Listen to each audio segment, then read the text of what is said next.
It was a deep sigh. Hello, and welcome to the Saturday Night Synthesis. I'm your host, Alex. That was a movie phone joke for all you similarly old people. And we have a great show for you tonight. We are lucky enough tonight to have another amazing musical guest. Bandit Lou, also known as Andy, is here, and he's going to play some music for us. And then we're going to talk. We're going to talk about the song. We're going to talk about how he got into synthesizers. We're going to talk about a little bit about his art. He makes these amazing visualizations too. We're going to talk about that. If there's anything that you want to know about the song you just heard, or the song you're going to hear later, or the equipment, put it in the comments. We will get back to you. We have over 100 subscribers now, which I think means we're done because we won, right? We won. I'm being told we have not won the internet. And in fact, we need more subscribers. That's a microcosm of the business plan right there. So like and subscribe, will you? Instagram at Saturday Night Synthesis is our Instagram handle. Bandit Lou has a lot of, he's on Instagram as well. He's got also other social media too. Links to all that's going to be in the episode notes. So just click on that and check it out. Hello, and welcome to Movie Phone. And so without further ado, it's basically the highlight of my week every week to introduce to you the man, the myth, the legend, Frederick Foxtrott. Hey everyone, how you doing tonight? This is the best week in a while, as I think a lot of you maybe, or hopefully more and more. I got vaxxed this week. I kicked my ass for a little while, but anyways, I was actually surprised. I don't know if anybody else who's been like vaccinated, I got emotional like walking into the room to get my shot, because I've been pretty like sincerely locked down. I mean, I didn't make a scene or anything, but I just noticed it. It was so strong. But I don't know if anybody else had a similar experience. I was the same. I was like so excited, and I was like a little. But at this point in the pandemic, like, you know, ads for diapers make me really like weepy on television. So I'm looking forward to getting out in the world and becoming less in tune emotionally with myself. I think is my goal. Is my goal for the future. I want to press it down. I gotta relearn some old habits, right? Yeah, exactly. I gotta stop taking things for granted. Stop appreciating things. Take more things for granted. That's my New Year's resolution. So immediately I was listening to that track, Frederick, and I was like, oh, he's got new toys to play with on his Euro rack, because I thought there was some new tones and stuff in there. Like, what were you doing there? Because I could tell the difference, I think. Yeah, no. I mean, I think one of the things I did is I tried to incorporate, there's a module called Tides, which has a chord mode That was it.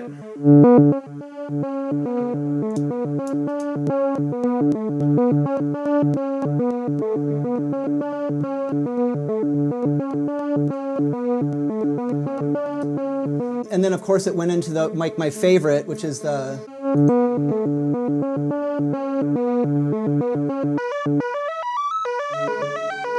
It reminded me of kind of one of Truise's breakdowns, and I was like, this is how it's done. So that was like, I think I focused a little too long on getting that voice, but because each one of those in the Tides module, you have 4 outputs, which allows you to give you that chord. Well, you can also then take those outs and move them to different parts that are turning on and off at the same time. So instead of having a chord, what I did was have the stereo turn on and off. Yeah, there was that, and I was breaking in the mimeophone with the main bass line and just kind of really getting it a little gnarly. So it's one of the things I was thinking too, which is you have all this new equipment, and we in the audience of the Saturday Night Synthesis get to watch like the learning process, right? Like these are things that are new for you, and like is that changing how you approach your songwriting and your performance, having kind of like just still getting a handle on all these new kind of ways of creating music and thinking about it? Is that what's going on? Yeah, I mean, when you have a rack that you've played with for a long time, everyone knows it's like a toolkit that you know all those tools and you know how to assemble them. For those who don't know, this entire rack is all brand new modules. From the DFAM all the way up to 120 HP of modules, and then the DFAM. I feel like I'm coming home with like I drew a son, like a kid's picture. I'm like, look at mom, look dad, look at my drawing, I really feel out of my element, but that's what, everyone knows this is the fun part, like kind of exploring and then trying to put something out that that's listenable. Well, I, for one, appreciate you doing that kind of live on camera for us every week. And if you were interested, there's a video on the YouTube channel of like a time-lapse assembly of that whole rack. So if you think it's something you'd be interested in, go scroll down there and check it out. If you've never thought about it or explored that, it's a cool video to watch, and it's I really enjoyed it too. And I'm not kind of a technical person like that, and I really like watching it. So go check that out if you want out there on the internet listening to my voice. Hey, what's up, everyone? We're just playing with some desk gadgets, and that song sounded awesome, by the way. But this is I don't know what it's really called, but it does this sort of thing. Jamie, you've always had the greatest gadgets. Yeah. Was that a gift, or did you buy that? I bought this. These are all like that science and industry store. What is it called? Yeah. Like all these things are from that type of place. So this thing sort of like rests that way, and then you can.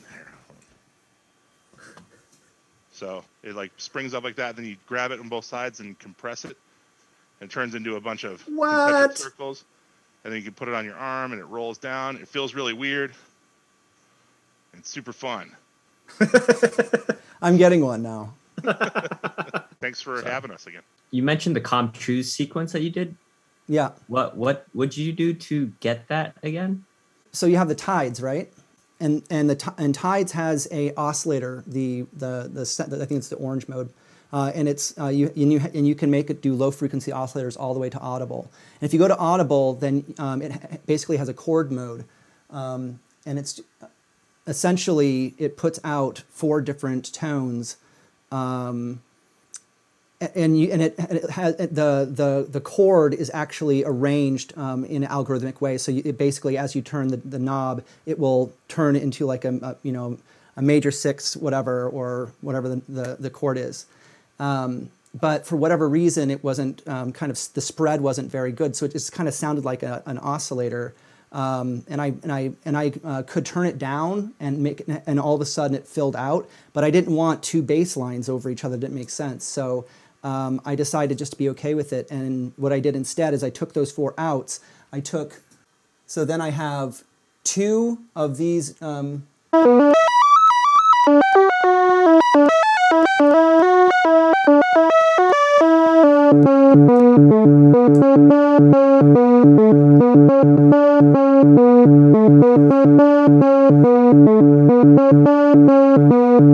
So basically, now you all of a sudden you have these 4 tones that were in the Tides that are going out to each side and are turning on and off each tone at different times, which gives it that kind of rhythmic motion, I guess. That's the best way I think I can answer that now. I'm not sure if I did a good job, but... No, that's cool. Yeah. Yeah, awesome. Thank you. Well, thanks, Frederick, and thanks, Andy, for that question. And I think now, I think we're going to let Andy play us a song. I got to say, before we even start, I really, really love this. I'm so really, really pleased with it. So just so I should tell you that first, even before I let anyone else listen to it.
Yay! That was amazing.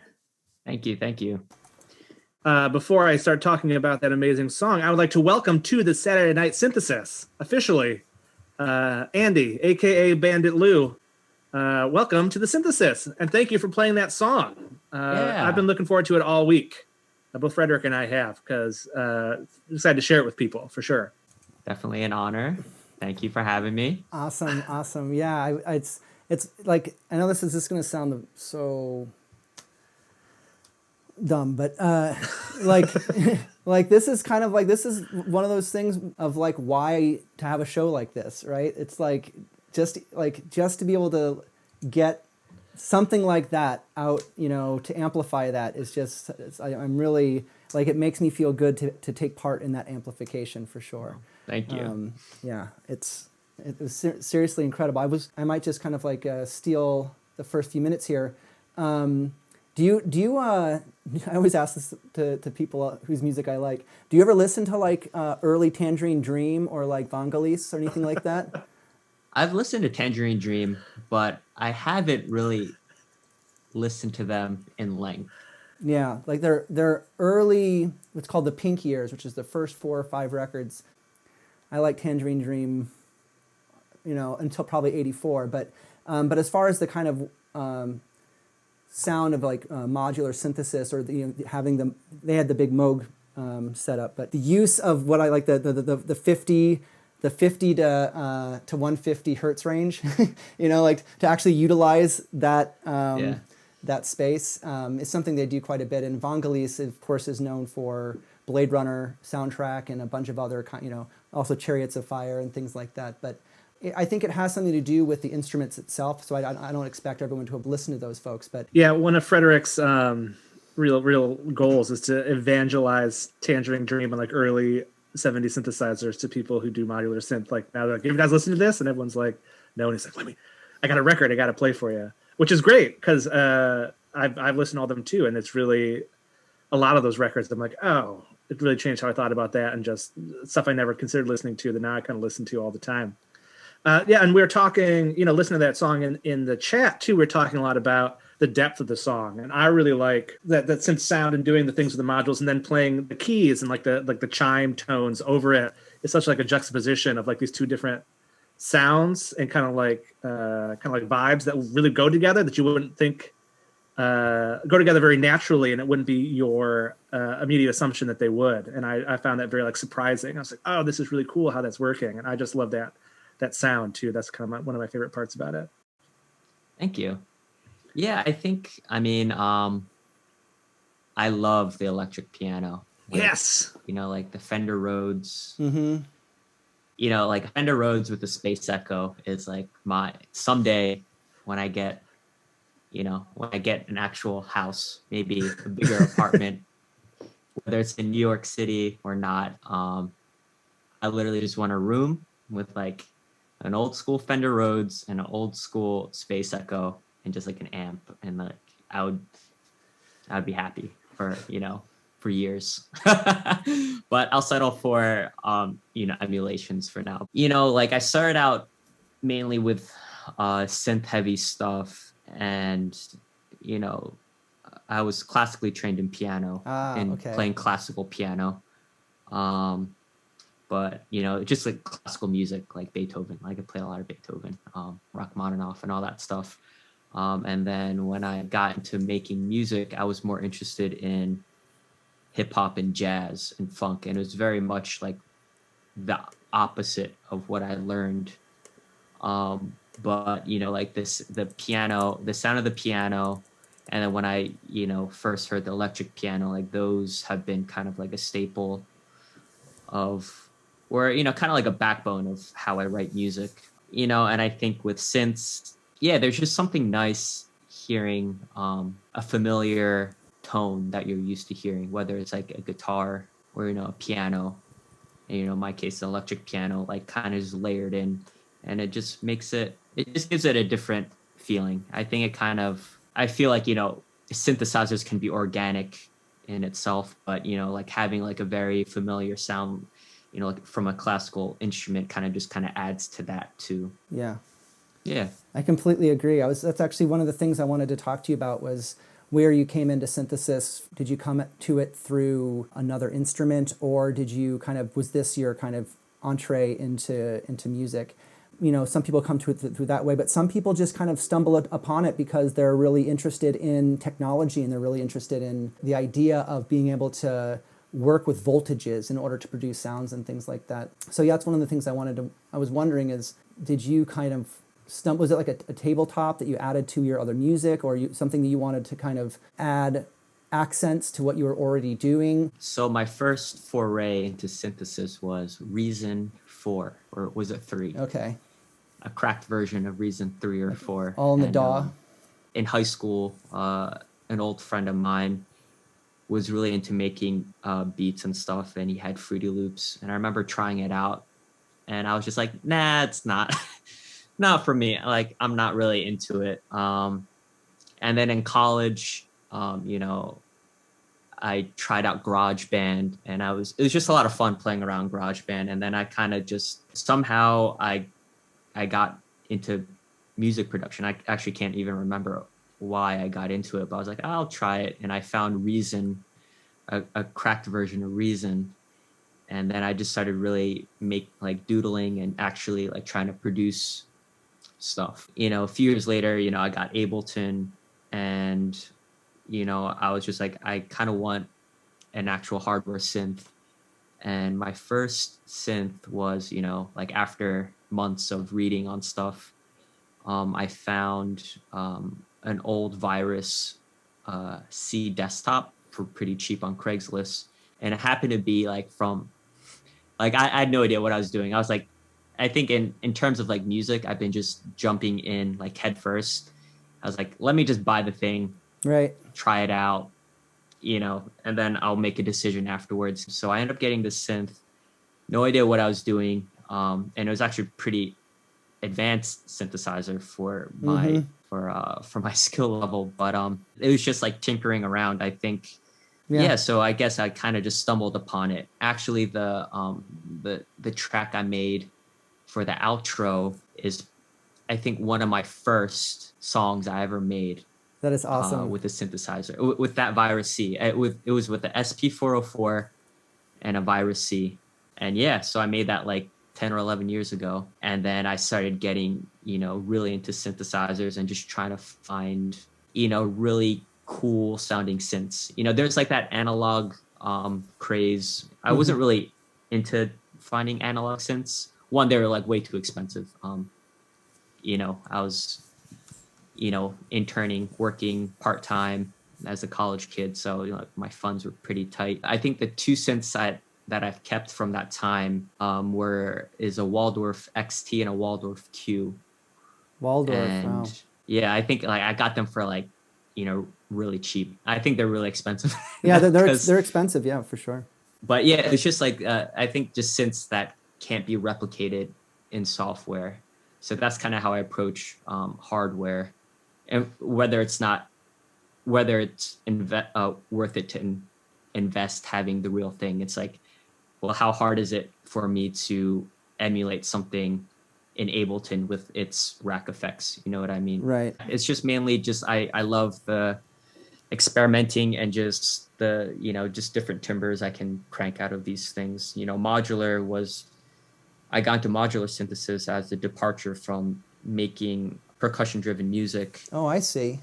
Yeah, I just wanted something to kind of like deconstruct my workflow. That's a great shift if you want to do something that really kind of, we were actually talking about this in the episode with Forrestine, which is this idea that there are other kinds of rhythms that aren't necessarily directed by, even if you have a drum machine going, the modular setup lends itself to this, whether it's, again, like either the use of white noise and the LFO as it expands and contracts and all different kinds of rhythms that kind of allow you to bust out of that, kind of clocked. Yeah. Clocked.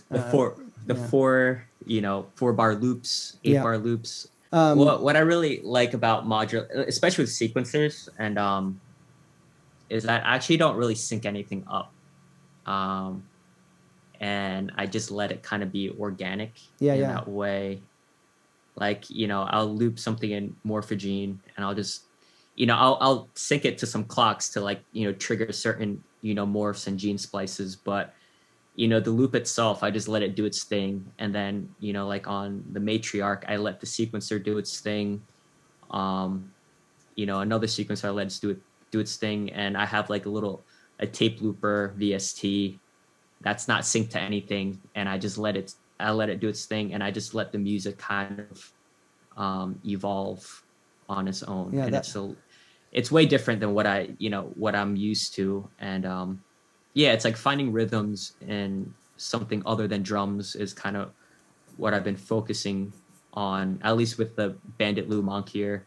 It's just like finding rhythms in just, the piano sounds, the piano keys, or, finding rhythms in in just like the sequence and how it loops, and just using that as the backbone. So yeah. Like, just to kind of touch on a couple of things that you said, there's a strange kind of non-intuitive relationship between when you buy some of these nicer synthesizers, they actually have really high resale value. It's not as dangerous as one might think. So I mean, I think I bought and sold like so much gear. I mean, definitely like I got, especially in synthesizers. Let's see, I have the synths I don't have anymore. The Virus C. I had Alesis, Micron. I had DSI. David Smith's stuff. I had like other versions of the Moog synths. It's also one of those things that you said that when you got something initially that was a little exceeded what you necessarily could do for your skill level. Like I always, in some ways, if you get the bug and then you all of a sudden have this instrument that allows you to to go so far and to do so much. I mean, I think it's part of the experience. It's I think I'm a gearhead. I'm into photography too, and like I'll buy stuff and I resell it. But it's just kind of, I think, the experience of trying things that people used to use, for samplers, like all of like the golden era hip hop samplers, just to have the experience of using them. Clearly I don't own any of them anymore because they were just a pain in the ass to use. Yeah. Like the SP1200, I was like, oh my God, people are talking so much about it. I saved up and I got it, and it just had this awful hum. It got really hot, and like the floppy disks, it was just like, I'd rather do everything in Ableton at this point. I mean, I think the only sampler I kept is, the SP303, and it's really not that vintage. This isn't really that old, but I guess it's considered vintage now. But, the workflow on this, it's kind of like old enough where it has like some of the aesthetics of that time. Yeah. But new enough where the technology isn't that slow. With like floppy disks, like, sometimes it takes me like, it'll take like 2 minutes to delete like a sample, right? And it's like, oh my God, like this sucks. But I've made so much music on just this. I have hundreds of tracks that are unreleased that I just made on just that one machine. Like no Ableton, literally just like an electric piano, drum breaks, and just that machine. It's brought me a lot of joy. That, like other, more expensive samplers never did. Like it's about connecting with the tool that you're using. So yeah. So you have a lot of gear, and you said that if you had the ability just to have, like, whether in New York City or elsewhere, you just have a room, which of course that's like a huge ask in New York City and Brooklyn. I left Brooklyn in 2013. I was thinking about living in Brooklyn or living in New York and having like a setup like something like this has to take up a lot of space, and then certainly. If you want to go to play shows, or you want to take these out of your apartment and to kind of play them in another context, can be kind of an interesting hassle, I guess. So I was wondering, did you ever get a chance to play? Did you ever get? Were there any venues or any kind of context in which you were able to play? Kind of live prior, obviously, to the pandemic, but over the past couple of years or whatnot. Prior to the pandemic, I mean, I was very much I just made music. I wasn't really too keen on performing it, mainly because at least, I was mainly in the beat making scene, and based on like the song I just made. Most of my music is really slow. They're downers, like they're kind of downers. So it's like playing it at shows where everyone's playing like specific. It's like very hip hop. It's like more vibey and a little more upbeat. I think I just never really felt right to kind of Sure. Yeah. like play at a show. Like I've done like little beat sets, but it was just with the sampler. Prior to the pandemic, I never played any like synthesizers live. Actually, during the pandemic is when I started playing music live for the first time. Actually playing music instead of just DJing beats or something like that. And that was, through Earth Modular Society, which if you guys don't know, you guys should check it out. They're awesome community. It's basically open mic. And yeah, no expectations. So, I took it upon myself to, give it a shot. And I hooked up a bunch of stuff, and just kind of noodled around, and it just got more and more comfortable. So post-pandemic, we'll see. Alex and I kind of started this show during the pandemic, and I think a lot of kind of synth-inspired shows and live set kind of shows, believe it or not, are actually around, more than I imagined would exist. I think something about being inside, just the idea of having the technology that now affords us new ways to communicate, new ways to play for each other, but also a new audiences are kind of primed now to consume entertainment in a new way. Not only did we see, I think, a huge kind of bloom of people who were taking up live performance, but we also saw a bloom in people listening to live performances.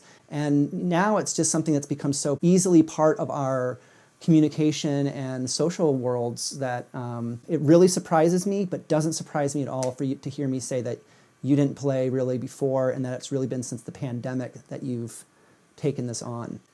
I'm kind of always tickled by the synthesizer as an instrument, but it is a difficult instrument to transport. It's not very portable.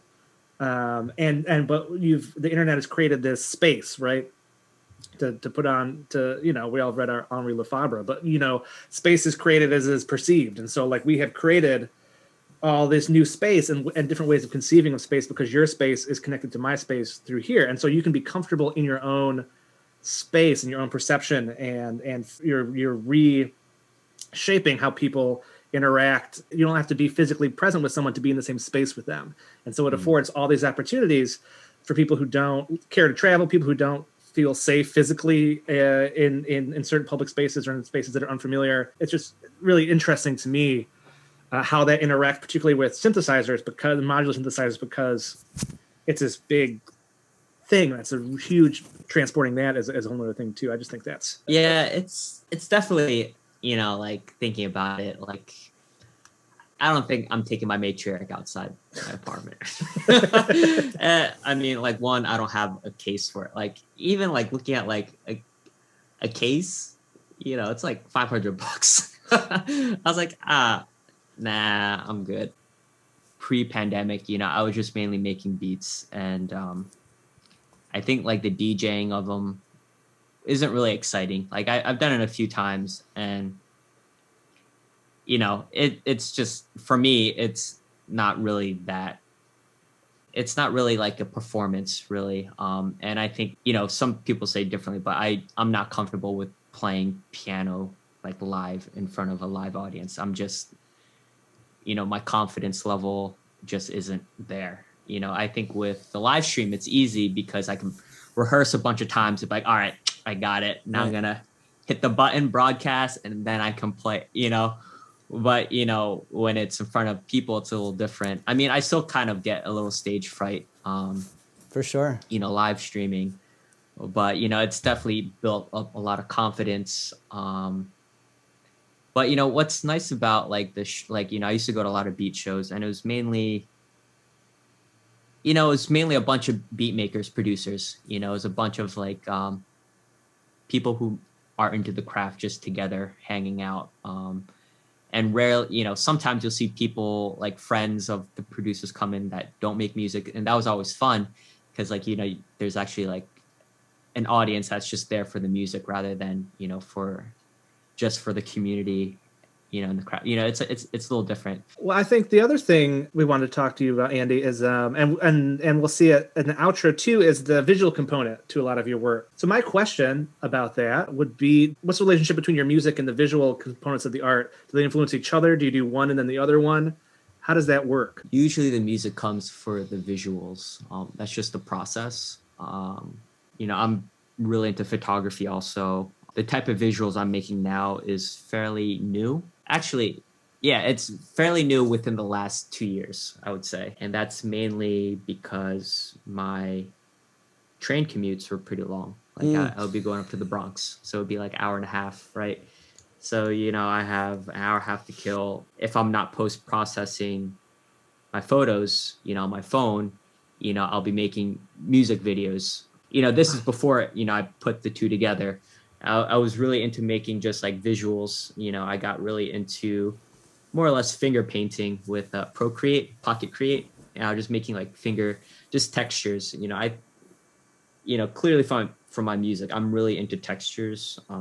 My photography, like I've always seen my music as being very, I guess, cinematic, or maybe for sure. like they're very Jamie was talking in the chat about how it's like he's like, I want to see the movie that this is the score to. I'm really interested in just capturing like my mood, right? I think in a lot of my photography, it's very much, you know, some people call it like street photography or documentary photography, but I guess it's mainly documentary photography. It's just like I like capturing, I see a scene, I have a feeling or mood that I have, you know, I'll capture the photo and edit in a way that kind of, you know, shows that or accentuates that mood. And like with my music, I've always kind of been expressive in that way. It's just kind of like just really moody. I like soundtrack music of my life, basically. Yeah. And you know, with that, it's kind of like, you know, painting and textures, you know, whether it's sound or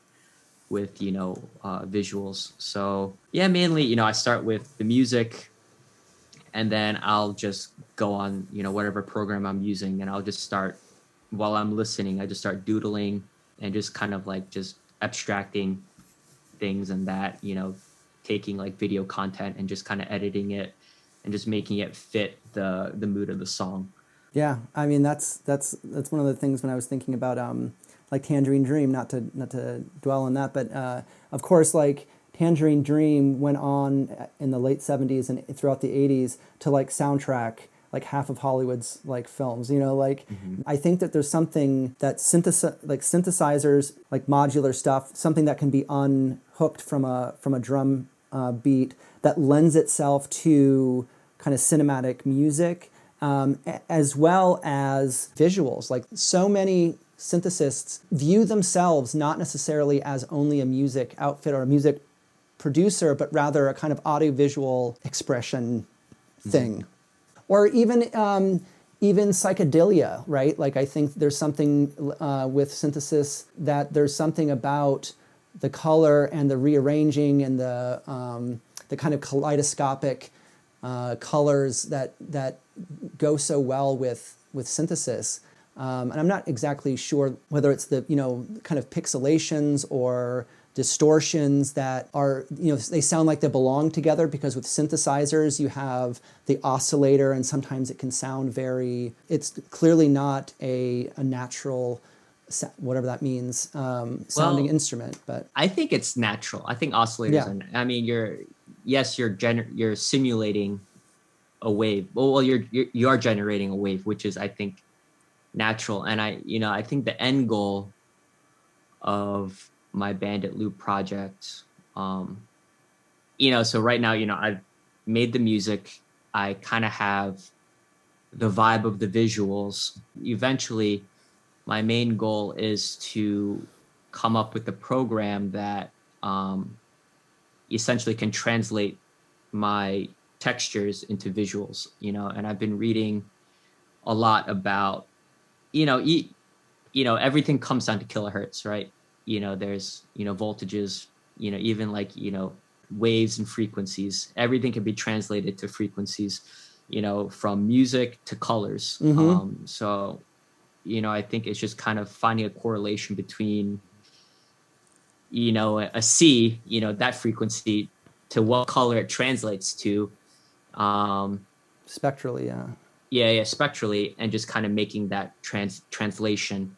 I don't know of any synthesizer player that doesn't have some kind of explicit aesthetic. And you can say that bands have a similar thing, and I would agree that oftentimes bands will have a look or will try to incorporate certain visuals into their show. But I don't know anything quite like synthesis where it just almost becomes, there's something about it that just so clearly links the two together. Mm-hmm. I think there's like a lot of, there's space for it because the playing of the synthesizer itself is not very dynamic visually all the time, from as someone who doesn't play it but watches people do it, like it's a lot of like this, and so there's and not to say it's lacking something, but there's space to be filled. There's like, no, I see that makes sense. Yeah, like, and so you're like people whose aesthetic for the streaming is kind of the hands and the module and the rack. They'll have the orbs, and graphics and visual, and so create this kind of thing. So it forms an identity in it. But anyway, this conversation emphasizes how broad we ought to understand music to be, rather than subscribe to the categories that they somehow oppose each other. And by this I mean like the idea, you said you're really tech, you like tech or you're technologically minded, but at the same time, you're talking about textures and you're talking about your emotions and how to kind of give life or give kind of a proper expression to those emotions. And you're doing so in this very technological way. And I think oftentimes people do have this assumption that technology is this lifeless thing. And I think that many of us, certainly in synthesis, but and I think a lot of people use technologically based anything, will say that no, in fact, it is very much, it does have a lot of this ability to for expression, and this, even the word art, right? Like the word art used to have this connotation of skill, like literally meaning skill, versus what it means kind of now, which is like an affective expression. And it's more of a question posed as to why we perceive it this way, rather than a statement that it's actually the way it is. And that is to say that you find people like myself who, while I do like technology, I love the ability to manipulate in a very immediate and creative ways with the modular, but I consider myself very much in the kind of affective, emotional, kind of emotive realm. And yet there are other people in this group of our community who they've come from like they're coders or they're engineers, and they find modular as a venue in which they can express themselves, and it kind of speaks to them in a way, or that it's where they feel that they can actually be productive in that way. And I do think it's interesting because sometimes I'll be thinking to myself when I'm talking to someone, are they an art person or a science or like a tech person, And I know I fully recognize that I think it's not good to kind of to pull those categories too starkly apart from one another. I mean, with synthesizers, I think what's cool is even with like the advancements of just like the DAWs, the digital workstations, and like the features, like Ableton has like crazy features. You can drag in an audio clip, drag it into Ableton, and it'll just convert it to MIDI notes for you. Like you don't even have to know how to play anything. You don't need to be a virtuoso instrumentalist to make music, which is great. It kind of just elevates the art form a little bit. That's just how all art forms kind of evolve. It just gets more and more and more complex, and it becomes more and more available where everyone's skills increase. And with synthesis, is again with sequencers, you don't have to play the keyboard. You can program all of the notes. You can program rhythms. You don't need a drum kit. You have a drum machine. So I think it just really allows people to make music more freely, and based on preference, right? Like I personally like playing the keyboard. I'm not a crazy jazz pianist where I'm going to burn up and down the keys, but I do like playing the melody, like my simple melodies and like the chords. For me and my aesthetic, it gives something, you know, it makes me feel good about it. Versus if I just program everything, it doesn't sound the same to me. But that's just how I operate. And in terms of being a tech person and an arts person, I think, there's more of an intersection than you think than you might see. Maybe it used to be really like far apart, but I think now like it's really coming together. It's kind of like a hippie thing to say. It's like, oh, you're artistic. Right. It's like, no, I make stuff. And I think maybe thanks to social media like Instagram, it's like, oh yeah, it's like anyone can be an artist. Like you can create stuff. But, I remember, so I'm an engineer, a civil engineer by, my day job. So, stereotypically engineers are very rigid, squares, and I had other engineers come up to me and say, oh, I'm not very artistic. And it's kind of like, well, you put on clothes today, didn't you? It's like, you chose that shirt. It's like, yeah, like you are creative, and I think it's just kind of like, it's, being artistic isn't this loaded term anymore of like, you got to be like Picasso to be an artist. It's like, no, it's like, you can literally go on Instagram and put, a bunch of like stickers together or like emoticons, put emojis around, that's you're being an artist in your own way. So, and, with synthesizers, it allows people to do both, the people who are, then you have the other side where it's like, oh, I'm an artist. I don't really go into technology. Mm-hmm.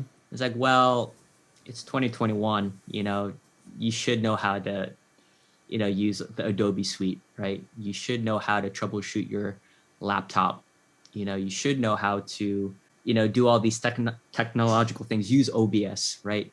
This is one of the kind of paradigm shifts in design is, end user kind of stuff where it's really the perception of the end user as like kind of interfacing with this technology in ways that they may not see as very technological because the skin on top of it is intuitive or whatever. But in fact, what they're doing is, highly technological. Yeah. Well, I think we might have to leave the bulk of this there. Andy, do you have any performances you're doing, anything you're streaming, anything you want to shill? Music's on iTunes, Spotify, under Andy Ongulus or Bandit Lou. There's going to be more releases coming for Bandit Lou. I'm probably going to print a few cassette tapes for both artists. So look forward to that in the next few months. And I'm always going to be streaming on Earth Modular Society for a while, so you guys can catch me there too. Great. Well, then I'm going to say, Andy, thank you so much for coming. Yeah, I just wanted to say, Andy, thank you so much for joining us today. It really was your song and your kind of approach is something that I'm really glad we got to put on, and I'm as genuine as it comes when it to these kinds of things. And so far, with the kinds of guests we've been able to have on the show, we've been so fortunate to have such great guests, and you rank up there with all of them as one of my favorite acts, and I really can't wait to hear what's coming down the pike from you, and I really hope people out there get an opportunity to listen to you. So, thank you so much.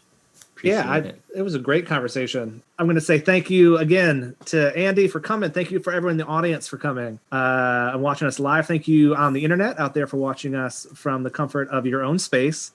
And if you have any questions, put them in the comments. Links to everything, including Andy's different kinds of music and its social media, will be in the comments. Like and subscribe. Just do it while you're there. Just click the button. Put a smile on our face, and I think that's going to be it. And we're going to leave you with an outro from Bandit Lou. I hope you enjoy that too. Thanks, everybody. Have a good night.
Fuck it, we'll do it live.